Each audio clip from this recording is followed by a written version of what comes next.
Meet Ye Rym, charismatic, clumsy, and incorrigibly honest. She once shone on stage as an aspiring idol star, but her fame faded. She's been a second-tier reporter on the Day Trip show for 5 years now. The work is far from the old lights, but Rome does not regret it. She gives her best, is not afraid to get her hands dirty, and sparkles in front of the camera.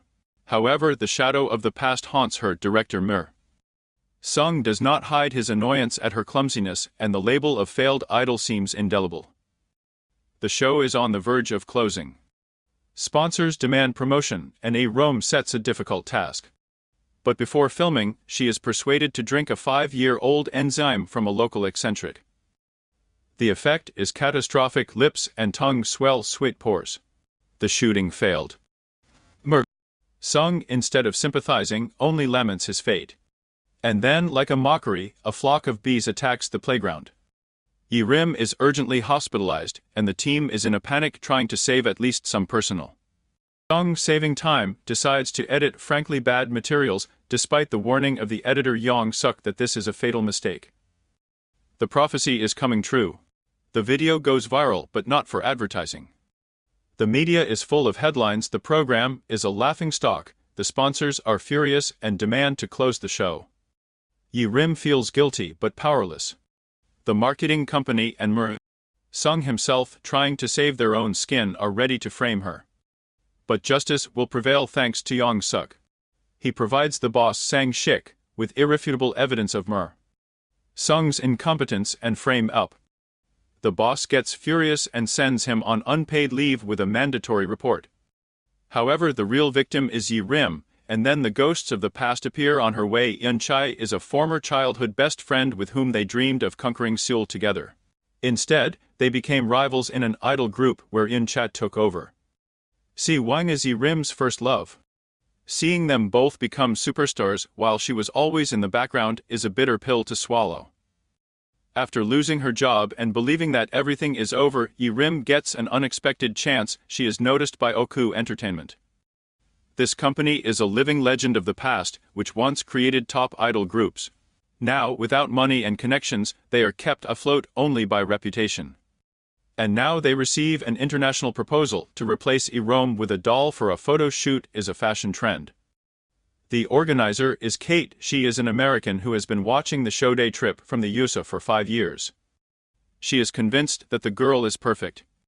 Ye Rym, who speaks English well, is shocked by the trust, but she is plagued by doubts and fear. She always wanted to make her parents proud of her. And in her eyes, it's just a chain of failures.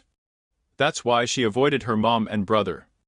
The fear of leaving is reinforced by the memory. At the age of 13, having run away from home to Seoul, she never found a way back. The boss, in his characteristic manner, hands her an envelope with a month's salary and a ticket home. He is convinced that she is not made for radio and must fight. After leaving, he leaves her alone with tears. She gets on the bus, heading into the unknown. The flashback plunges us into the past. Young, smart, and ambitious Ye Rym promises her father to go to Seoul and succeed. He answers, "Don't come back until you get there."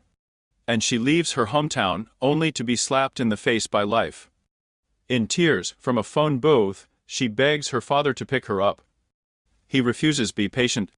Currently, at the train station, a random woman notices beads on her bracelet. The conversation turns to Poya.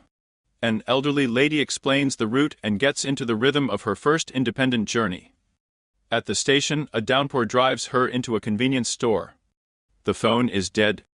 She asks the cashier to charge it. The guy recognizes her, takes pictures, and puts them online. Her clumsiness attracts even more attention, and she runs out in a panic and finds herself in a restaurant. The kind host feeds her delicious food, but then she realizes she left her phone in the store. Yeon-seok, having learned from the boss about her disappearance, calls the store. He warns the cashier, "A phone with a tracker, don't you dare take it." And then, there's an incredible coincidence, this cashier's grandmother owns the restaurant where Ye Rym is sitting. After seeing her bracelet with prayer beads, Grandma mentions the Murian's temple, where knots are tied in the same way. She suggests Ye Rym go there.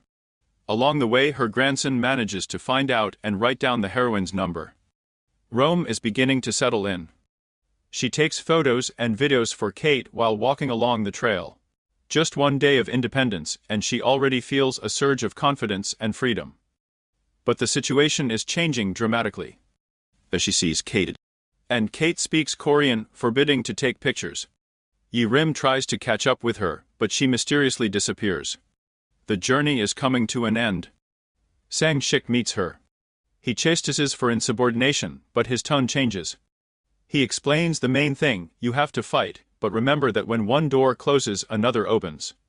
You can change course, try new things. The main thing is not to give up. As she searches, she finds her purpose. Ye Rym listens, and a spark of hope lights up in her eyes. Her real journey to herself is just beginning. Traveling is not only a physical journey, but also an inner journey.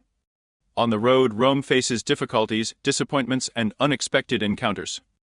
They help her understand that even in the most unexpected circumstances, you can find support and new strength. She learns to accept herself and find joy in freedom of choice.